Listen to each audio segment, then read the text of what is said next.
Então, João, capítulo de número 14, verso de número 27, diz assim: Deixo-vos a paz, a minha paz vos dou, não vou-la dou como ao mundo dá.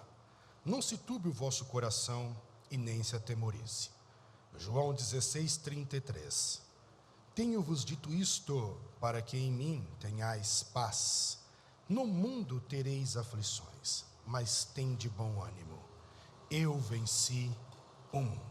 O evangelho de João, o evangelho de nosso Senhor Jesus Cristo, segundo escreveu João, a Bíblia caracteriza João como o discípulo amado. Então este evangelho, que recebe o título do escritor, o evangelho segundo escreveu João, ele também é considerado um evangelho evangelístico. Então, quando nós falamos de evangelho, nem todo o evangelho ele será evangelístico. A ideia de ser evangelístico é a ideia de você propagar o evangelho, anunciar o evangelho, trazer essas boas novas, levar essas boas novas, fazer com que outros descubram as boas novas. Isso seria evangelístico. E o evangelho de João, quando o escritor João ele tem em mente escrever, ele tem um público-alvo, e nesse público-alvo a intenção é propagar, é apresentar, é revelar Jesus Cristo. Então o cunho e a vertente pela qual foi escrita o evangelho de João é justamente de cunho evangelístico. E por que ele é evangelístico? Porque ele é de fácil compreensão, e quando ele apresenta Jesus de um modo muito íntimo, muito particular, muito intimista, tanto que João apresenta Jesus como sendo Deus homem. João apresenta Jesus como sendo um mestre, aquele professor que está próximo dos seus alunos. João apresenta Jesus como sendo um ganhador de almas, e se Jesus é ganhador de almas, segundo Salomão, quem ganha alma sábio é. Logo Jesus ele é sábio, porque ele ganha almas. O evangelho de João apresenta Jesus ainda como um grande médico, e no evangelho de João, nós vemos que Jesus ele também é apresentado como um pão. Logo Jesus ele é alimento para as nossas almas. Jesus também é apresentado no evangelho de João como água. Jesus é apresentado como o defensor dos fracos, o defensor dos oprimidos. Jesus é a luz do mundo. Jesus é apresentado como o bom pastor, aquele que vai buscar as ovelhas, aquele que está junto com as ovelhas, aquele que entra pela porta, não é aquele que salta o muro, pois ele diz que aquele que salta o muro não é pastor, é ladrão, é aquele que quer roubar, aquele que quer tirar, aquele que quer provocar o mal. Então neste caso Jesus é o bom pastor, ele entra pela porta, ele está junto, zelando, levando a verdes pastos o seu rebanho. Jesus, ele é o caminho, Jesus é a verdade, Jesus é a vida. Assim João o descreve. Jesus ainda é apresentado como rei,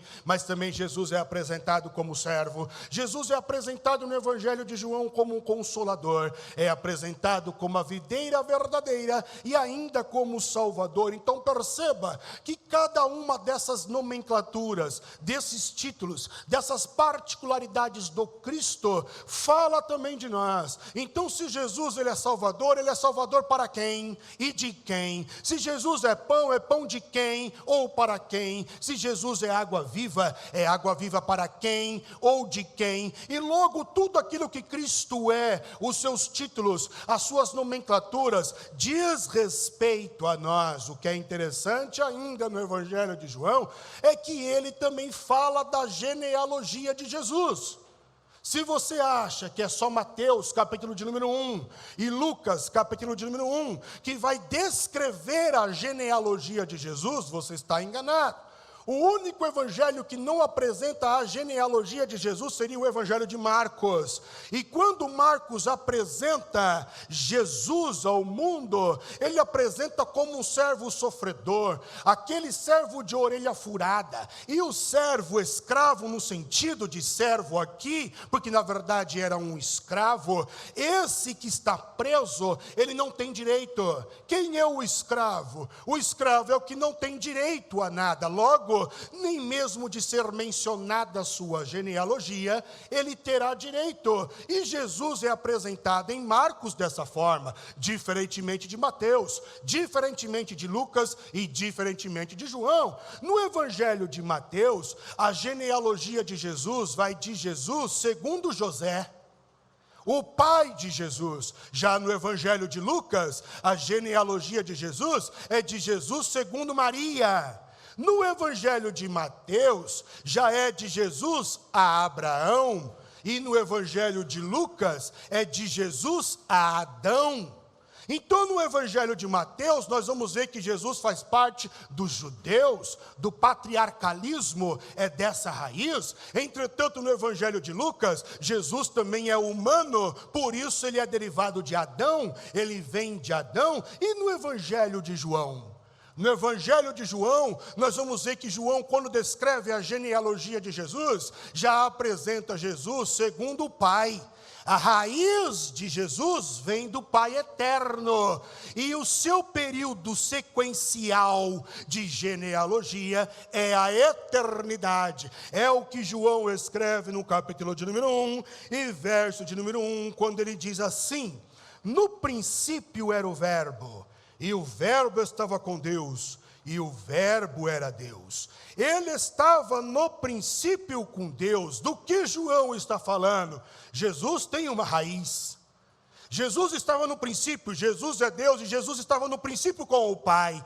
Então ele veio do Pai, ele está junto com o Pai, e ele está desde sempre com o Pai. Ele está falando de genealogia, por isso que quando eu leio João, capítulo de número 14, verso de número 27, João 16, 33, eu vejo que esses versículos, eles fazem parte de uma sequência de fatos. Fatos esses que iniciam-se no capítulo de número 13 de João.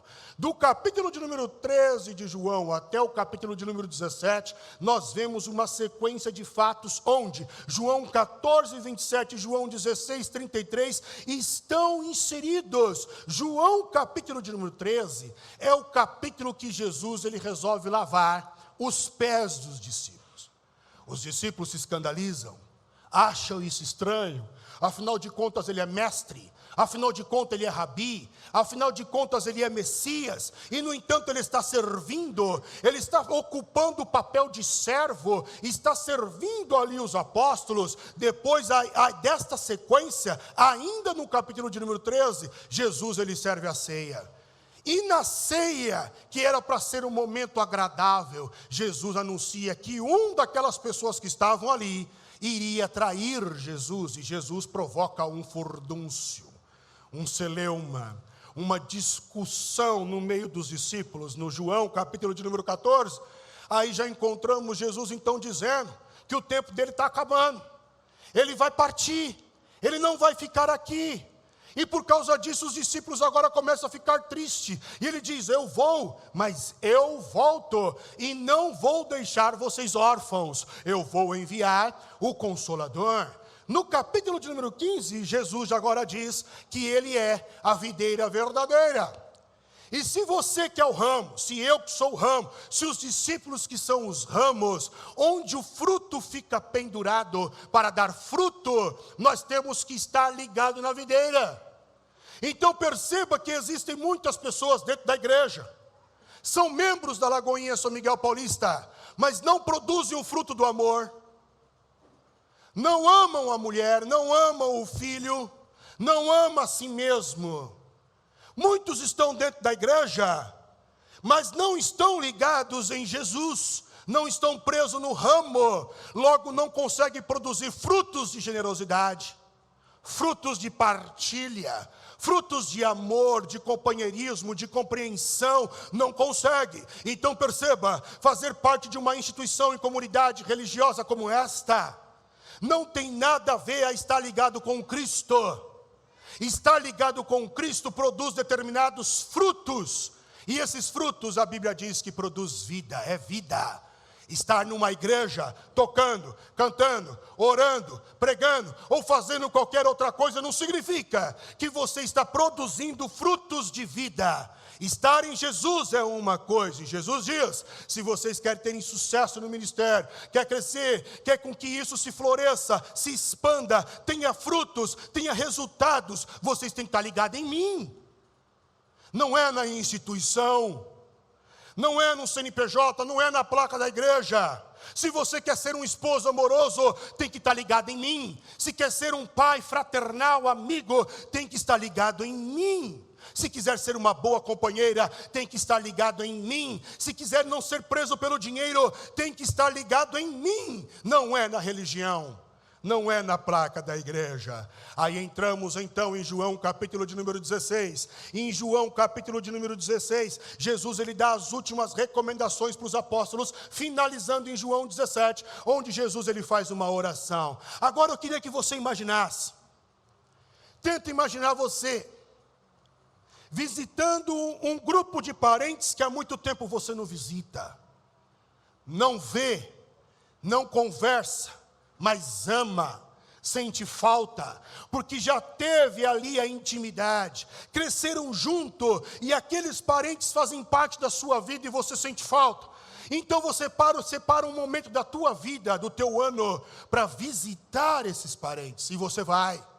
E quando você chega lá, abraços, sorrisos, choro, miscigenação de sentimentos ali. Então você cria no momento em que você está ali, uma rede de apoio, de partilha, de conversa, de relacionamento, de dar e de receber, de aprendizagem. E de repente você percebe que o tempo de ficar ali está acabando. Você tem que voltar, você tem que ir embora. Então você agora fala, está chegando tal dia, tal hora, eu vou embora. Então agora não é mais a alegria que faz parte dos seus sentimentos, e nem do sentimento daquele parente, mas a tristeza, porque criou uma rede de apoio, de comuna, de comunhão, de igualdade, de fraternidade. Então você começa a dizer, eu tenho que ir, só que eles não querem que você vá. Então você começa a dar as últimas recomendações, e antes de sair, antes de vir, você e eu sempre fazemos a oração. É isso que Jesus está fazendo. Em João capítulo de número 13, capítulo de número 14, 15, 16 e 17. É justamente isso. Jesus ele percebe que quando ele diz que ele está indo embora, que ele está dando as recomendações, agora não é mais alegria que está nascendo ali, é tristeza. Por isso que Jesus em 14, 17, 16, 33, Jesus ele vai dizer assim, ó, deixo-vos a minha paz eu vos dou, e não vou-la dou como o mundo a dá. Não se turbe o vosso coração, e nem se atemorize. E em João 16, 33, eu tenho dito isto, para que vocês em mim tenhais paz. No mundo tereis aflições, mas tende bom ânimo, eu venci o mundo. Jesus fala de propósito, Jesus fala com propósito. A pergunta então é, porque quando Jesus vê a tristeza, Jesus diz esses dois versículos, a pergunta então é, por que que Jesus fala sobre a paz? E quando nós olhamos para a paz, esse termo paz tem vários significados, em diferentes ramos acadêmicos e de entendimentos. É como se colocássemos lentes nos olhos para enxergar a paz de modo diferente. Então quando falamos da paz, olhando para um pensamento positivo, paz nada mais é do que a tranquilidade e a quietude. Se está agitado, não é paz. Se fala mais do que todo mundo, não tem paz. Se atropela outros que estão falando, não tem paz. Se a mente não descansa, mesmo quando você dorme, não tem paz. Partindo de um pressuposto de pensamento positivo, a paz significa tranquilidade e quietude.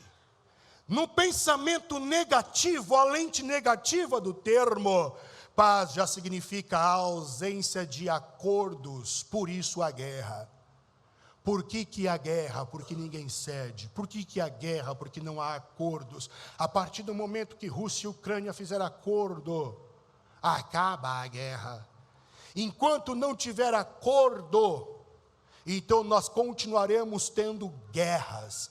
Então, pelo pensamento negativo, a paz é a ausência de acordos, por isso, guerra.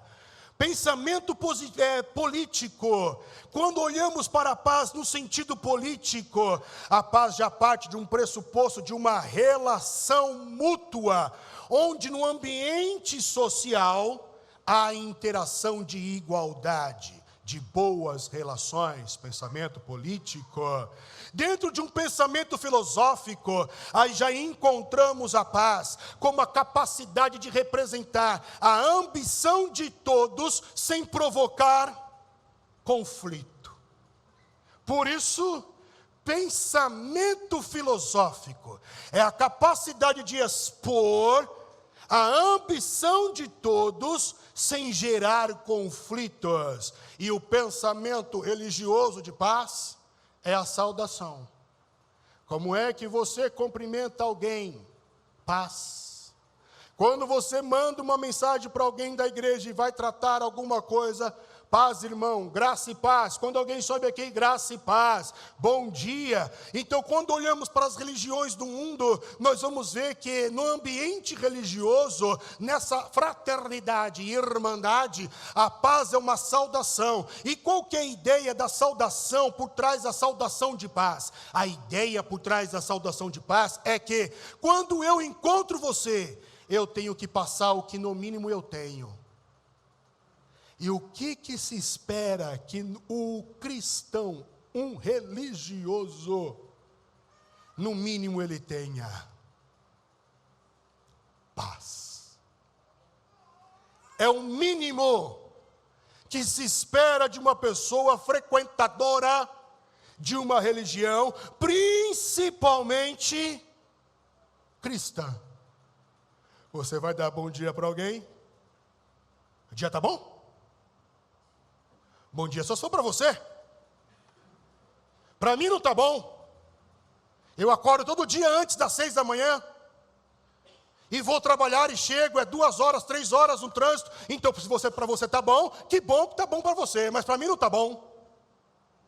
Quando falamos de saudação, a ideia é transferir o que no mínimo se exige de um elemento cristão e religioso: paz.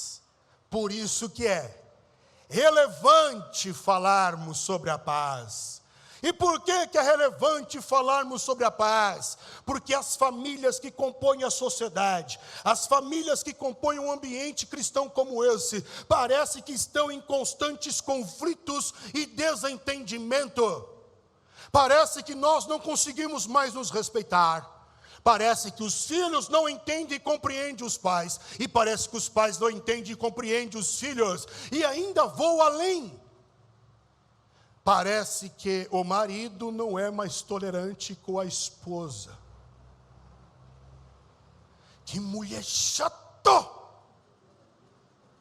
Mano do céu, eu prefiro fazer hora extra do que entrar aqui. Bem como me parece que a mulher também não tolera mais o marido. Não suporto mais, ai, já chegou a hora dele voltar. Não poderia demorar mais um pouco? Ela nem faz questão, se ele falar assim, ó, vou passar no caminho de volta para casa, eu vou passar na casa de minha mãe, vai com Deus. E não tenha pressa em voltar. Me parece que nós não temos mais prazer de apreciar o belo do cônjuge ou do filho. As famílias estão em constante pé de guerra. O ambiente que deveria ser o porto seguro, o ambiente que deveria ser pacificador, o ambiente que deveria ser tranquilizante, é no mesmo nível ou pior do que as guerras que acontecem no nosso mundo e ambiente e universo externo. Por que é relevante falar sobre paz? É relevante falar sobre paz porque existe um fracasso na modernidade. com a ideia da modernidade, com a ideia dos direitos humanos, com a ideia da Carta das Nações Unidas de 1951, onde se rege os primeiros direitos humanos da história da humanidade. Perceba, quanto temos tempo de história de raça humana? E só em 1951 da nossa era, que se desenvolve um estatuto e uma constituição de defesa ao ser humano. Tardio, demorado.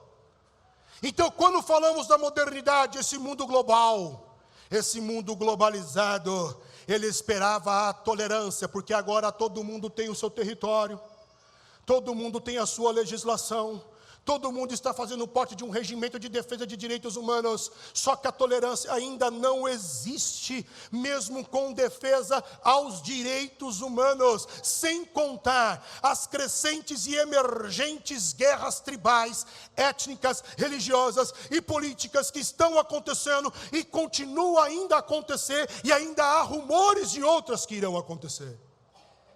É relevante falar sobre paz, porque quando nós falamos de paz, temos que entender que há uma degradação do meio ambiente. E se tu acha que isso não é responsabilidade nossa, tu está enganado, você tem que ler a Bíblia direito. Porque meio ambiente fala de cristão, fala de evangelho, fala de nós.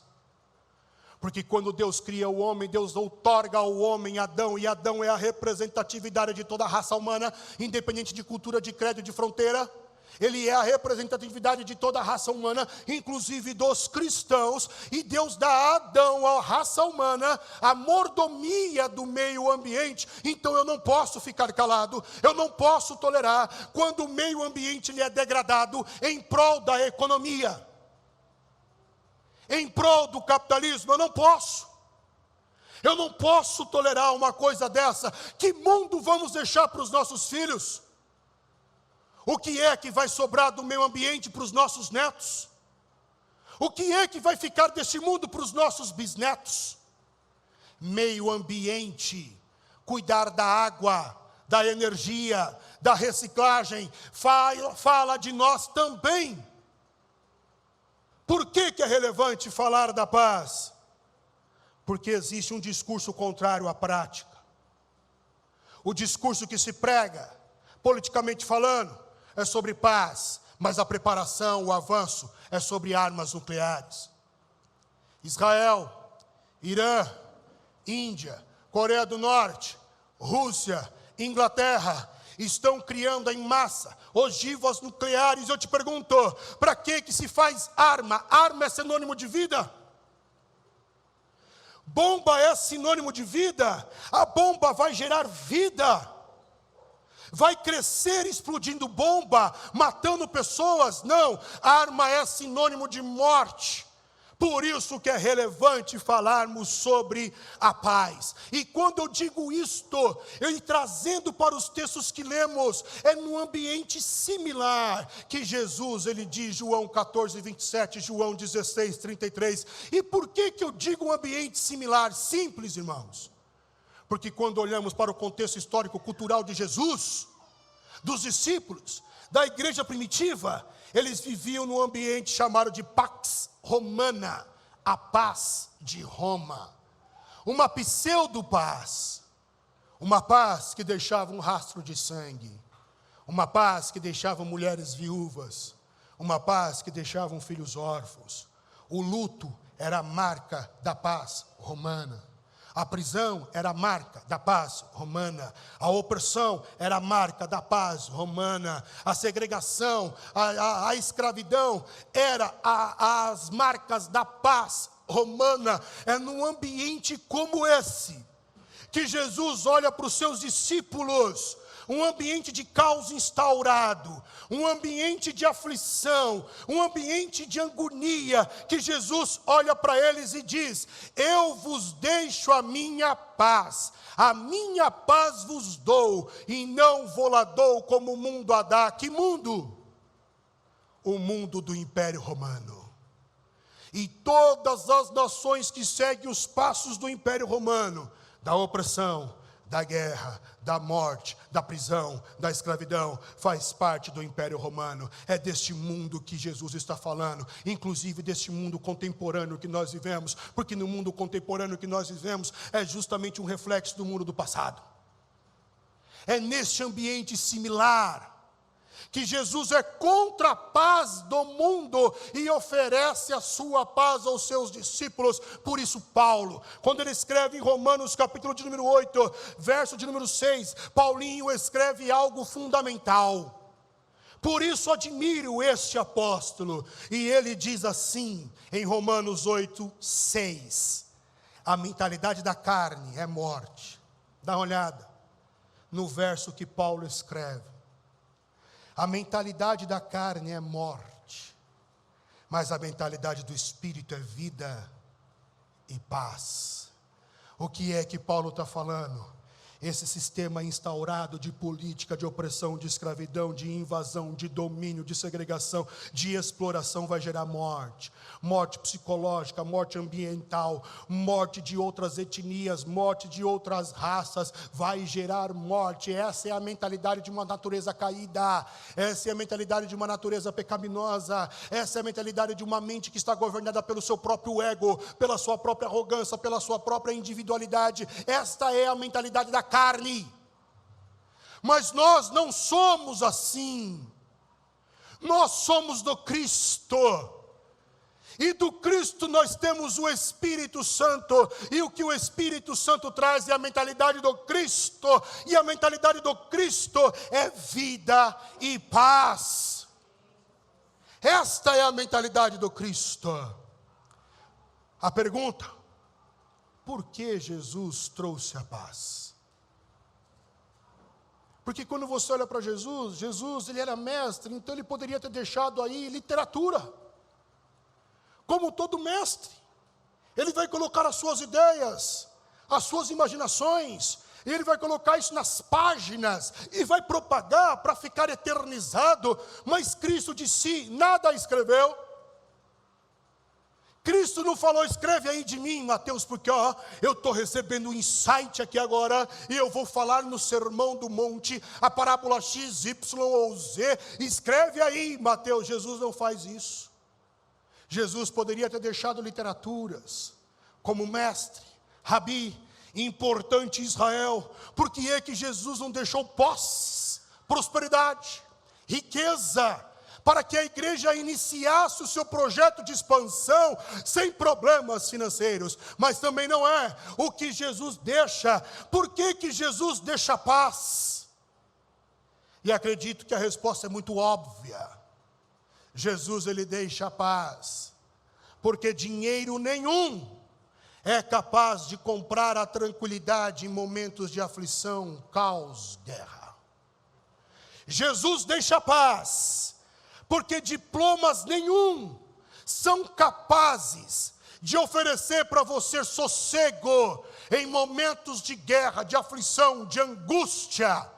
Por que é que Jesus deixa a paz? Porque você não vai se garantir com bem nenhum em momento de guerra. Todo e qualquer bem perde valor e é destruído em momento de guerra. O que pode te tranquilizar, te dar a capacidade de atravessar os momentos da guerra, da aflição, da angústia, da depressão e de tantas outras coisas que acontecem em nossas vidas, é justamente a paz. Paz essa que Paulo diz que excede todo o entendimento. É o que Paulo escreve em Filipenses 4:6. Paulo escreve: não andeis ansiosos por coisa alguma, mas em tudo, pela oração, pela súplica, com ações de graça, apresentem seus pedidos a Deus, e a paz de Deus, que excede todo entendimento, guardará o coração e a mente de vocês em Cristo Jesus. Não são subterfúgios. Eu vou fazer um curso para ter paz. Não vai trazer paz. Eu vou arrumar 2 empregos para resolver o meu problema financeiro. Você não vai ter paz. Vou fazer o bem casados na Igreja Batista da Lagoinha para ter paz no meu casamento. Não é assim. Essa paz, ela vem de Jesus direto para você. Direto para você. A paz é a verdadeira prosperidade. E como mestre, Jesus prezava pela paz. Ao falar da paz, Jesus não fala por acaso. Jesus fala de propósito, fala com propósito, com estratégia. Porque os judeus tinham uma ideia e imaginação acerca do Messias. Quando o Messias voltar, eles acreditavam, a nossa grande tribulação, ela vai acabar de modo definitivo e teremos paz. O que é a grande tribulação para um judeu? A grande tribulação para um judeu é passar fome, necessidade, precações, deficiências, falta de algo social. É um ambiente instável social, de guerra, de invasão. É quando você é dominado, perseguido, coagido. Isso é grande tribulação para um judeu. E quando o Messias chegou, ele não chegou pela imaginação dos judeus. Um político, um guerreiro militar, com um exército, para provocar esse tipo de paz. Então os apóstolos, quando conheceram o Messias, eles precisaram ressignificar o conceito de paz. E os apóstolos então passam a entender que quando Cristo dá a paz, Ele não dá para que você a receba no futuro quando a guerra chegar, mas que eu e você estamos em constantes guerras, guerras de cunho emocional, psíquico, sentimental, familiar, fraternal, social, constitucional. Em todas as áreas da nossa vida, nós temos guerra. Esta é a grande tribulação. Não só um elemento que vai vir, mas um elemento da nossa eterna vivência. E nesse elemento de nossa eterna vivência, o que nos fortalece e faz chegar do outro lado, a paz do Senhor. É ela que nos ajuda a sermos vencedores. Por isso, Paulo escreve em Romanos 8:37, mas em todas as coisas, nós somos mais do que vencedores por aquele que nos amou. Por que você já é vencedor? Porque Ele te deu a paz. Eu acredito que esse deve ser o pensamento de todo cristão. Entender que a paz, ela não é um elemento que vai ser dado, ela é um elemento que já é dado. Entender que a paz, se você ainda não desfruta, não consegue deitar a cabeça no travesseiro e dormir tranquilo, mesmo tendo problemas, é porque talvez ainda o teu relacionamento com o príncipe da paz ainda não começou, ou ainda está muito superficial. Pois quando você começar a andar com o relacionamento e ter uma intimidade com o príncipe da paz, possa ser que você passe a viver como Pedro.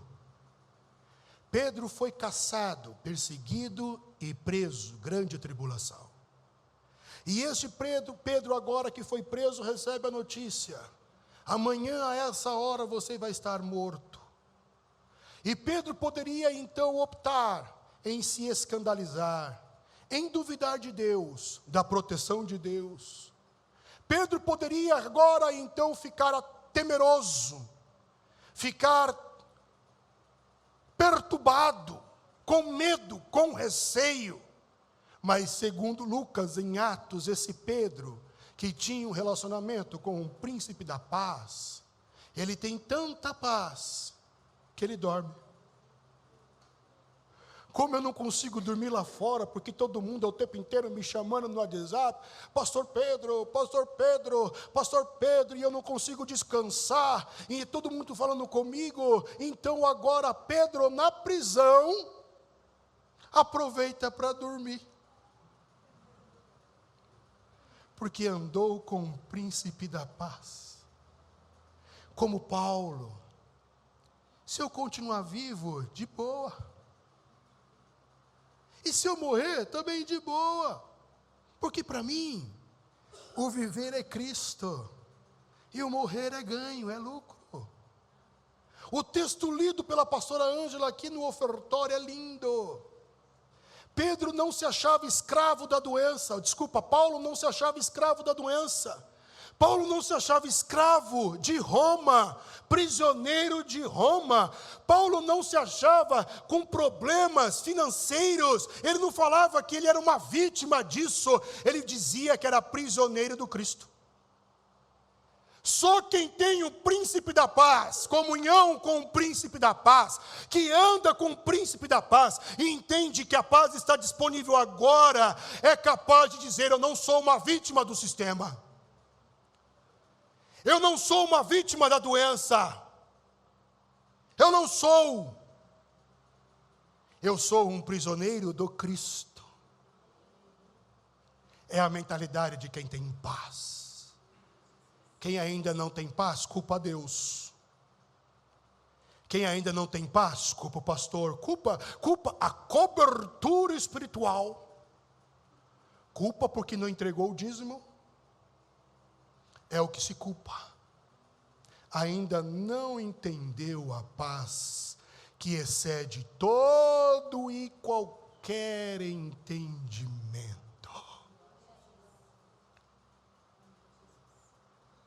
Paulo tinha problema dele e dos outros. E falando particularmente do pastor Rodrigo, as coisas que ouço, que vivo nos aconselhamentos pastorais, está aqui a minha esposa que não me deixa mentir.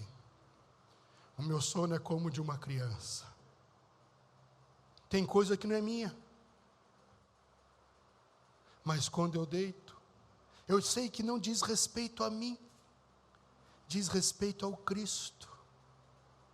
Então deite e durmo. Paz de Deus que excede todo e qualquer entendimento está disponível para mim e para você agora. Eu acho que é isso que o salmista quis dizer quando ele escreve no Salmo 29, verso de número 11. O Senhor dá força ao seu povo. Força para quê? Força para continuar. Não é fácil não, irmãos. Força para continuar. Então o Senhor dá força.